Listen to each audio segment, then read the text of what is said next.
it's not greed that runs the world. It's not money that runs the world. It's not men that run the world. It's not some mafia or the Illuminati that run the world. Envy runs the world.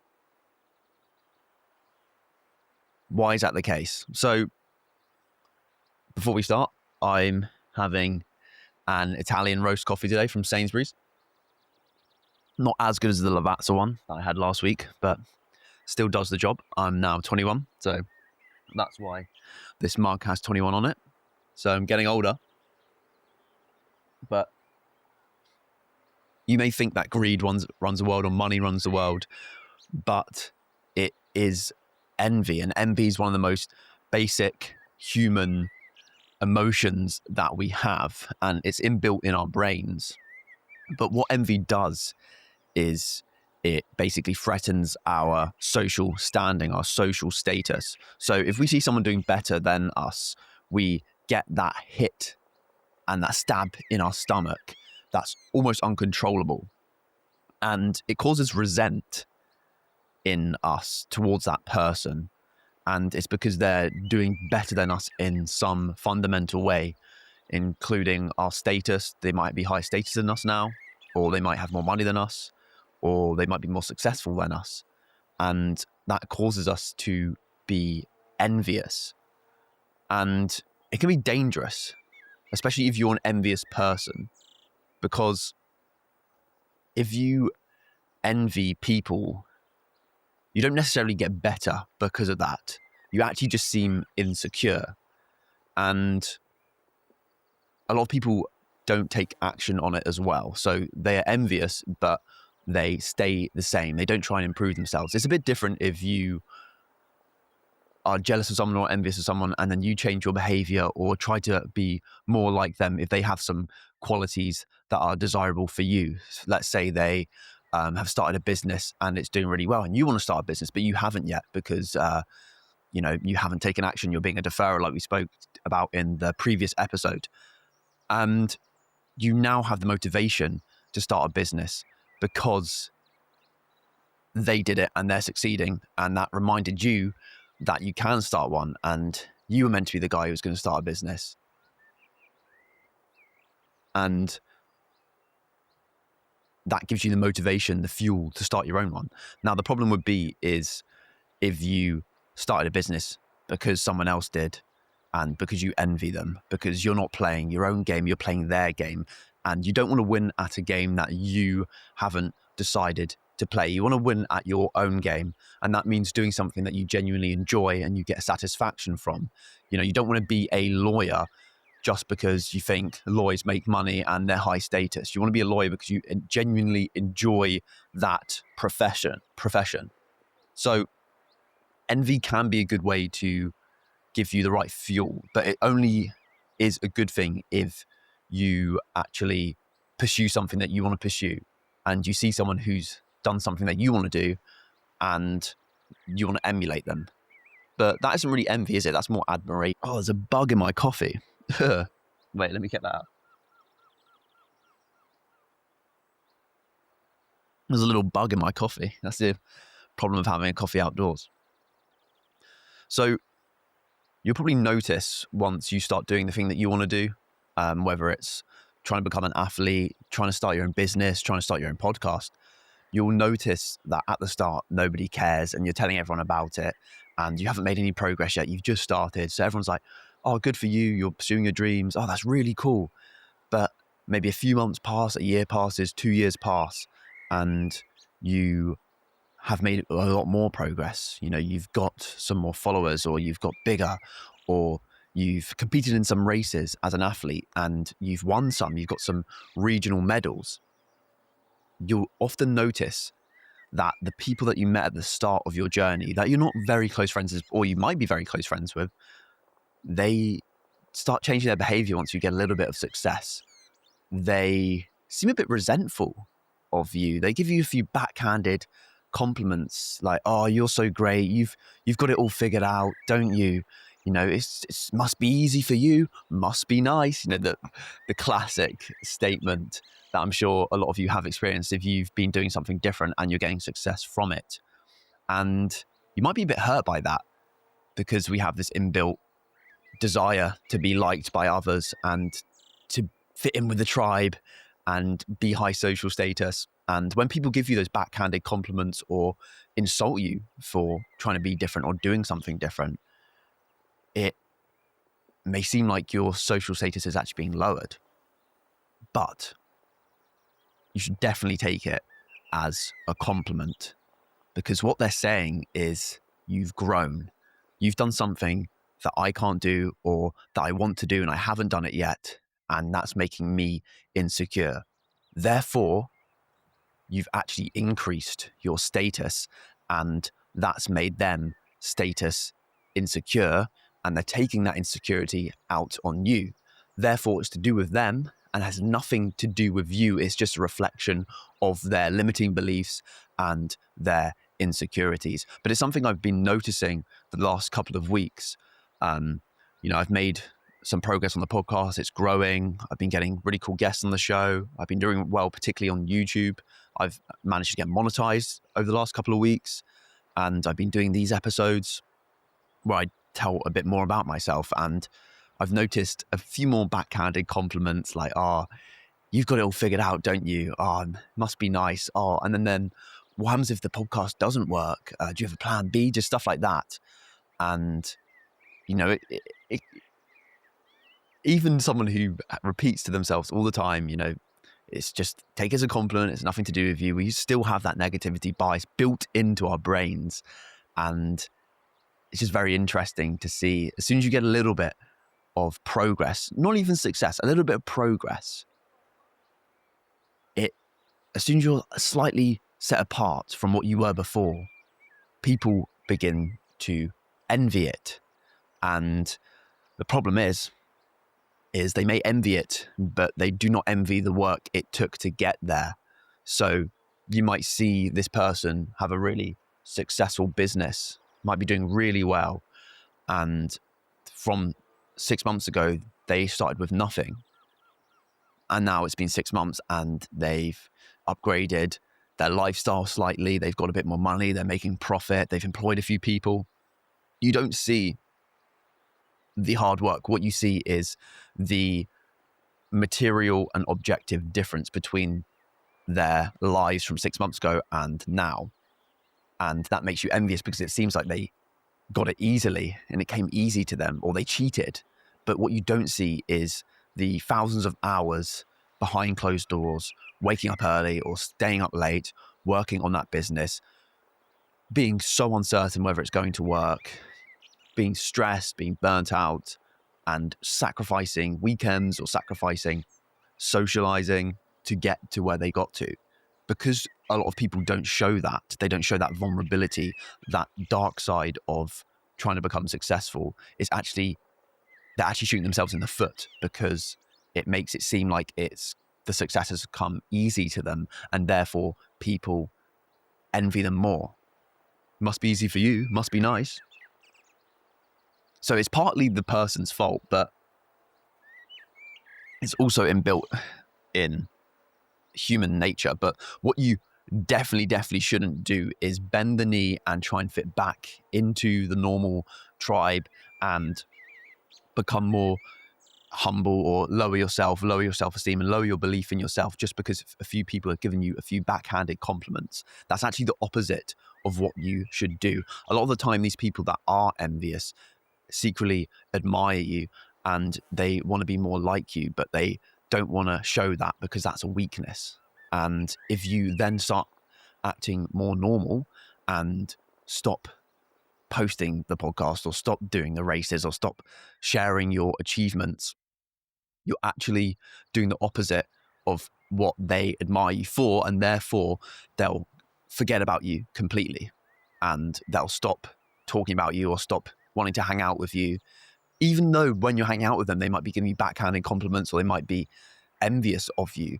They secretly admire you, and they won't admire you if you stop doing what you're doing. So if you ever get a bit of envy, a bit of resent, a bit of criticism, which you will get if you're doing something different and you're progressing and you're succeeding at it, don't stop doing that thing, because you're not getting criticism because you're doing the wrong thing. You're getting criticism because you're doing the right thing. And by doing the right thing, most people don't do that. And therefore they envy it, and therefore they criticize you. But it's actually a way of them, or the way of the insecure, complimenting you. So that's a note on envy to myself and to you, because I need to remind myself of that as well, because, you know, I'm getting a few jibs and jabs here and there at the moment. And, you know, don't take it personally. Let it just reflect off you and try and post-rationalize it and take it as a compliment. Obviously, in the moment, you're going to get that bit of feeling because we're still cavemen and we still think we're in a little tribe when we're not. So yeah, it's definitely good to be aware of how our brains operate. And from what I've read and from what a lot of people say, our brains haven't changed for hundreds of thousands of years, or at least tens of thousands of years, maybe even, I don't know, maybe not a million years, but a long time. You know, evolution seems to be pretty slow as far as I'm aware. That means, well, first of all, think about how different 2025 is, or whenever you're watching this, the 2000s or the 3000s. I don't know how long this is going to last, how long this video is going to last in time, but think about how different that is to 10,000 years ago or 100,000 years ago, when we were just nomads, or we were in little hunter-gatherer tribes, or we were in little farmland villages, even a couple hundred years ago when there weren't any aeroplanes, there were maybe just boats that would take months, and half the world hadn't been discovered yet. There was no internet, there was no phones. Society was very different. I mean, human nature stays the same across this, which is kind of the problem, because we still are less developed, or I wouldn't say developed, maybe our amygdala and our lower brain, our brainstem, which evolved before our prefrontal cortex, which helps us, you know, make executive decisions and plan and rationalize and all these things. That part of our brain, the monkey brain, the lizard brain, still thinks we're in this little tribe. And if we get criticized or kicked out of the tribe, then we're going to die. But what we are in now is actually this age of almost freedom, especially if you're in a Western developed country, and you're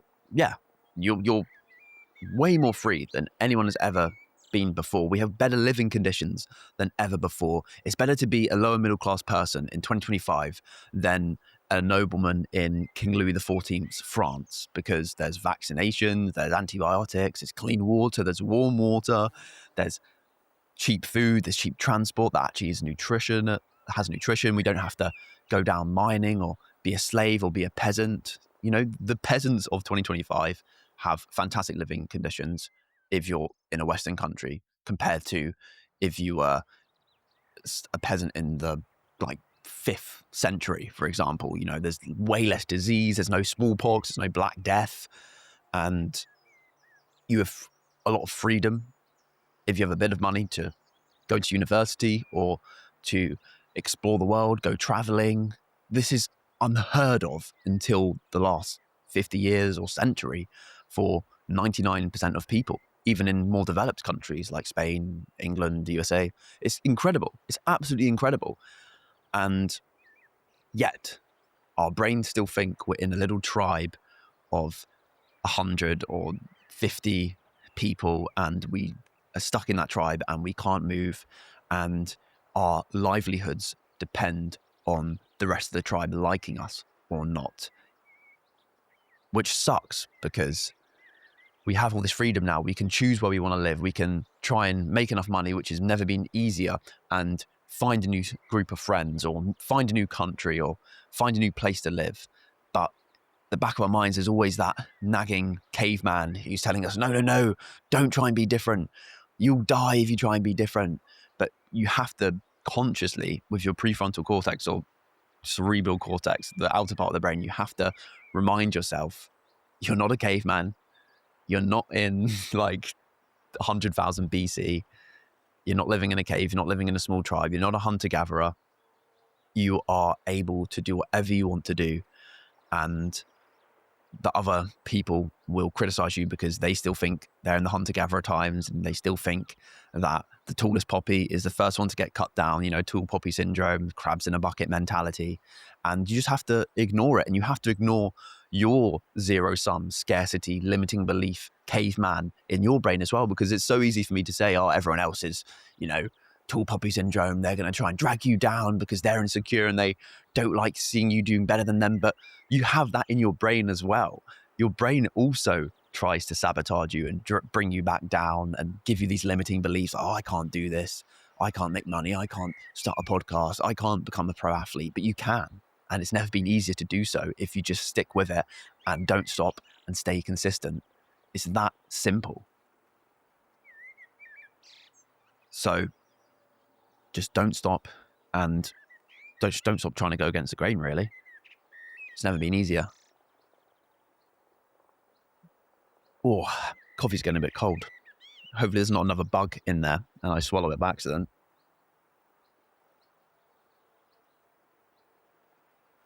But yeah, just got to stay consistent, because if you stick with something long enough, you will get the desired results, you'll get the freedom, you'll get the life that you want to live.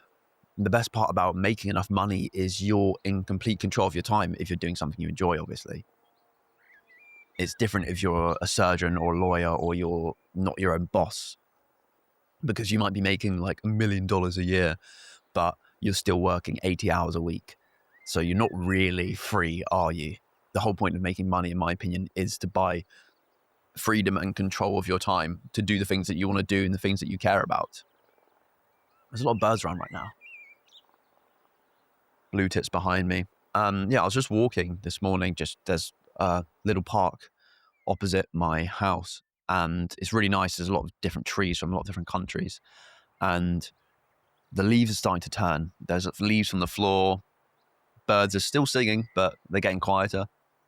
And there's also, I noticed, a grey squirrel, and it was seeming like it was caching nuts in the ground. So it would collect some food, collect some nuts, and then it would dig them, store them underground, and then leave them over winter. So if food reserves get a bit too low, they can go back if they remember where it is, and they'll have this little food supply. It's like a little, refrigerator or food storage for them to fall back on when times get tough in winter. So the squirrels are already doing that. They're already preparing for winter. And it's really interesting because you might know this or might not, but we have a lot of grey squirrels in the UK. They're everywhere. They're big. They're quite, not aggressive, but they're there. And they're not actually native to the UK. So in America, I think in the 1800s, maybe early 1900s, the grey squirrels were imported from America, and we had red squirrels, which are found in Europe, mainland Europe, still to this day. And what happened was the squirrels got released into large estates and gardens in the UK in a few locations, and they spread like wildfire because they're more, and they pushed the red squirrels away because they're more aggressive, they're bigger, and they outcompeted the red squirrels. And they also carry this thing called squirrel pox, which they're immune to, but the red squirrels aren't. So it completely decimated the red squirrel population in the UK. And there's only red squirrel populations in the most remote parts of the UK nowadays. There have been some reintroductions, but there's only some strongholds on places like the Isle of Wight, because it's an island, a small island. Anglesey, separated from Wales by water. So the grey squirrels haven't been able to get there yet.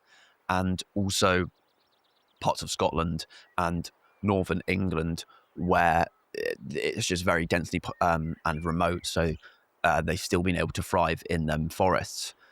So it's crazy. There's been some crazy alien or invasive species that have just completely wiped out the native wildlife just through transport and trade and colonization.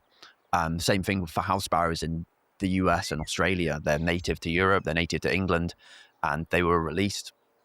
Maybe they went on the boats, or maybe people purposely released them, and they just completely taken over some parts of the world as a consequence. But to be honest, I think grey squirrels get a very bad reputation. We love the red squirrel because it's smaller, it's cuter, and it's like an actual native species, and then the grey squirrels are bigger, they're a bit more aggressive, they're everywhere, so they're seen as a bad guy, but it's not their fault they got introduced to the UK, is it? It's the humans that brought them over there, and they get a bad reputation, but I think they're cute, I think they're cool, and yeah, it was just really cool seeing them digging and storing the nuts for this winter. So yeah, winter's going to be an interesting one this year.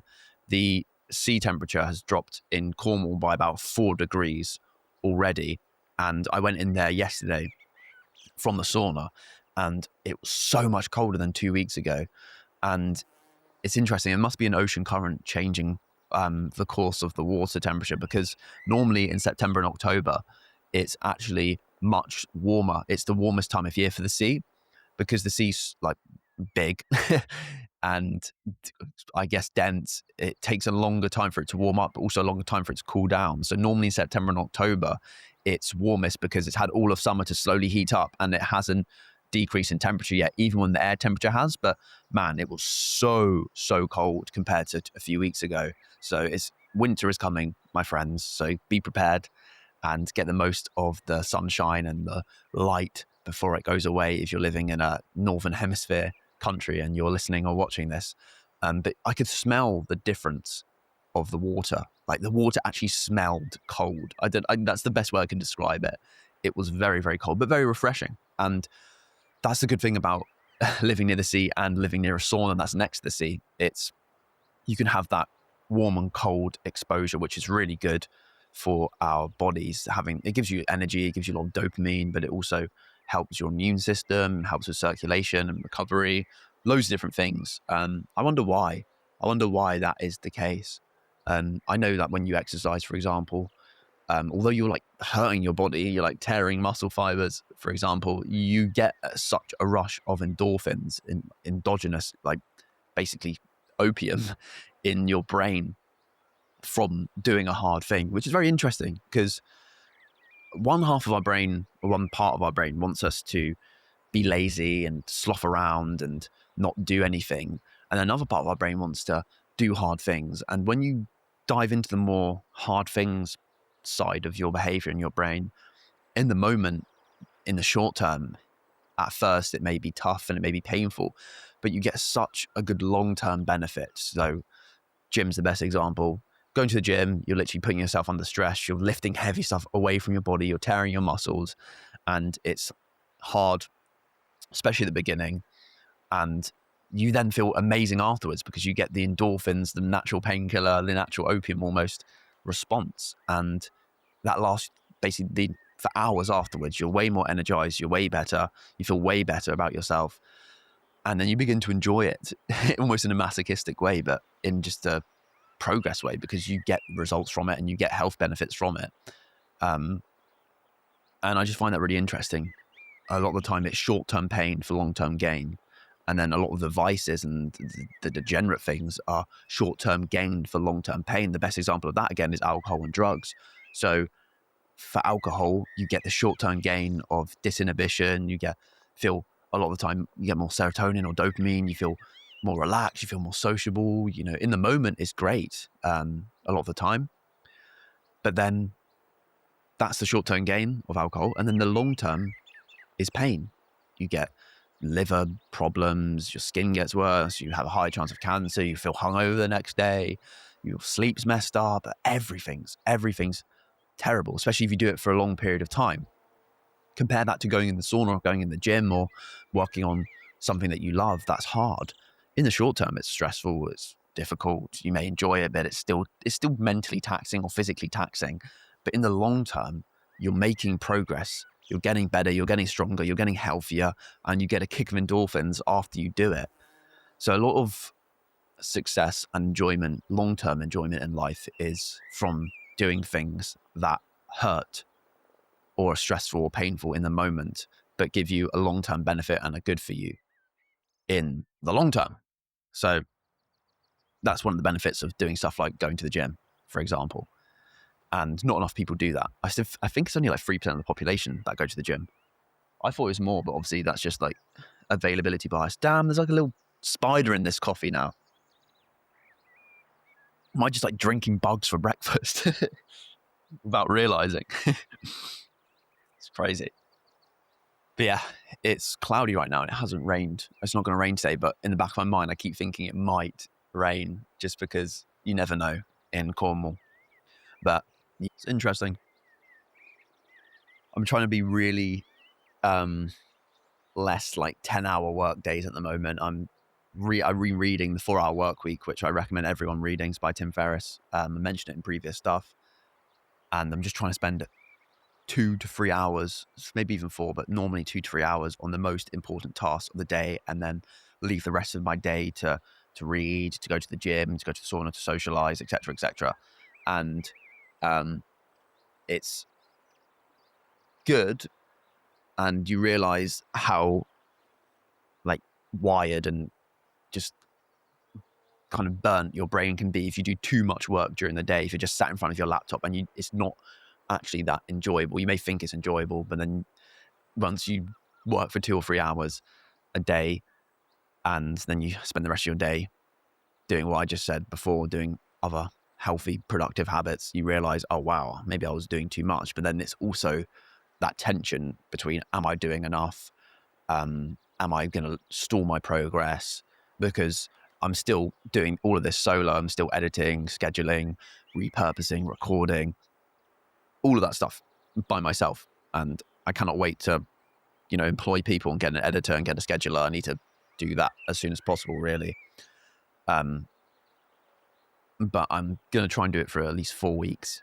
Just try and do the essential stuff. And the most important thing for me is recording. Recording is the most important task. But then obviously I've got to edit it. But with this mindset of being doing the essential task only, you try and edit it as fast as possible and don't do any of the extra stuff that don't get you much progress, because realistically 99% of the things you do, even if it's something productive, is actually not getting you the results that you want. There'll be one video that gets you most of your new subscribers and views, or there'll be one exercise in the gym that will get you the most progress, or there'll be part of your business that gets you the most profit, or one aspect of your product. And at the start, it's hard because you don't really know what's working. But once you progress a few months later and you've thrown enough things at the wall, you need to see what sticks and then start doing mostly just what sticks instead of doing all the other stuff that actually don't move the ball as far forward. So I'm struggling with it in the sense that I don't want to lose progress. I need to respond to emails and email more people to come onto the show and schedule my short form content, and whilst also focusing on just doing the essential stuff like recording the long episodes. So yeah, it's a little bit difficult, and it's hard to relax, because I guess I enjoy working towards it and I don't want to stop myself from working towards it. But you need to remember, it's a lot of the time, a lot of the things you're doing, you're just working for work's sake, as Tim Ferriss calls it. You're just falling into the busy trap, and being busy is a form of laziness. I do agree with that. And so I just need to knuckle down and do the essential stuff and, batch stuff together, like scheduling all the short form content at once.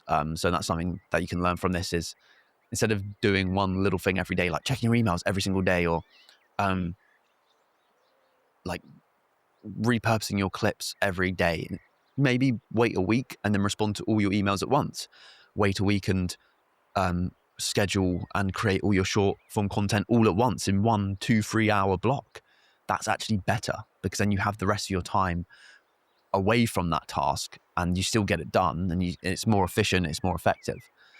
So yeah, it's a good experiment I'm going to be doing, and I seem to fall between this 4-hour work week method and then more the Alex Hormozy wake up and get on with work straight away, and alpha male work 12 hours a day. And if both get the same results, which they probably do, because I know of creators and podcasters and people that I look up to that do both those methods. There'll be a subset of people that do 12-hour days, work the entire day, monk mode, and then there'll be the work 2 hours a day, just do the essential task, get it done. Both of them people have got results. As examples that I know of, both people that have got results from doing those two styles. So if that's the case, I'd rather be doing the essential work less but do the highest leverage task than the sit in front of your computer for 14 hours doing little things like that aren't going to add up to your desired result. I'd rather be doing the essential tasks, because if the essential tasks get me 80% of my desired results, and if 20% of the tasks I do get me 80% of the results, and then the other 80% only get me 20%, the 80-20 law or the Pareto power law, that's what that is, then I just want to do the 20% of stuff. Why do I need to do the other 80% of stuff? I can outsource that. I can hire someone to do that, like schedule the episodes or repurpose the episodes for me. And then I can just focus more on recording this or recording the guest episodes or getting guests to come onto the show. So if you're struggling with time management or productivity, then a good book to read is The 4-Hour Workweek. And you'll realize 80, 90, 99% of the things you do don't actually lead to your desired results. But obviously, at first, you need to do a lot of different things and then see which ones give you the most of your desired results. And that you have to do a lot of things to identify what is the few things that get you the most happiness and fulfillment and desired results. So yeah, throw a lot of things at the wall first, but once you've thrown a lot of things at the wall and seen what sticked, just do the sticky stuff. Do more of the sticky stuff. That's how I like to call it. But yeah, it's also good to just do the thing, even if you're not motivated to do it before you start. So for example, I woke up this morning and last night, and my essential task was to edit and edit my full episode and then schedule all my shorts and that full episode.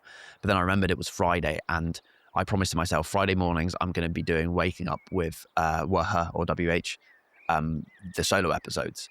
And I wasn't like stoked to do it last night, and I was tired and etc. So that definitely played a part into it. And then I woke up this morning, I was like, do I have enough time to do it?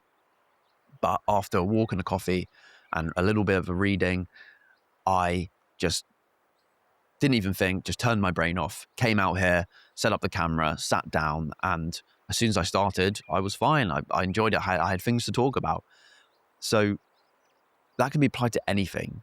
And like I was saying about the short-term pain and the long-term gain, a lot of the time, because we know it's painful in the short term, we have to sit down and think of things to say, and we know it's going to be a bit mentally taxing.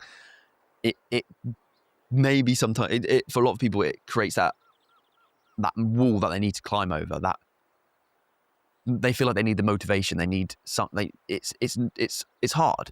There's friction before you start, and that's what causes procrastination. We have this friction before we start a task, and we just avoid it instead of just getting over it. But once you just turn your brain off and within 5 minutes and do the task, and within 5 minutes of the task, you realize it wasn't actually that hard. You go into more of a flow state and you just get on with it.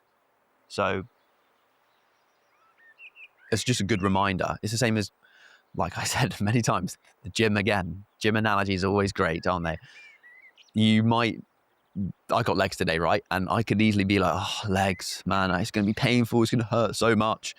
But if you despite those thoughts, right? Because we will have those thoughts. It doesn't matter what you think, it's how you behave. Despite those thoughts, you still show up to the gym and you still get on with it. Within 5 minutes of doing your leg press or doing your leg extensions, your brain's going to be switched off and you're just going to go into autopilot and routine mode and actually begin to enjoy it or feel content about it. It's just always before we do something, we think it's going to be way harder and way more taxing than it is. And then once we do it, once we start, we go into a flow state and we get on with it and we feel great afterwards. So it's not like you're not going to have that resistant and tense and feeling of friction before you start a task. Everyone's going to have that. But the difference between those who succeed in the long term and those who continue to defer and continue to procrastinate is they do the thing despite that feeling of friction and uncertainty and doubt. And once they start, they realize, why did I worry, or why did I think this was going to be so hard all along? So if there's something you've got to do today that is mentally taxing, or you're procrastinating and you're putting it off, just start it. And within 5 minutes, you'll completely forget that you're procrastinating to begin with. So probably going to leave it at that. Like I said, got to do a few other things, got to edit and hopefully schedule the shorts as well. And then do legs at the gym, do a bit of core because my back is so tight. So I think it might be because I've not been training core enough, but who knows? We'll see. So yeah, I'll leave it there. I think was that volume 3 of Waking Up with Waha? I think it was. It's volume 3 or 4. But yeah, go out in nature, do the thing, even though it might be a lot of friction and it might be a lot of procrastination. And I'm rooting for you. Just don't stop. And if you get criticism, if you get backhanded compliments, that is the leading indicator that you are doing the right thing, my friend. So hope you enjoyed this episode, and I will see you next Sunday morning. That was Waking Up with Waha, volume 3 or 4. I think it's volume 3. See you later, guys.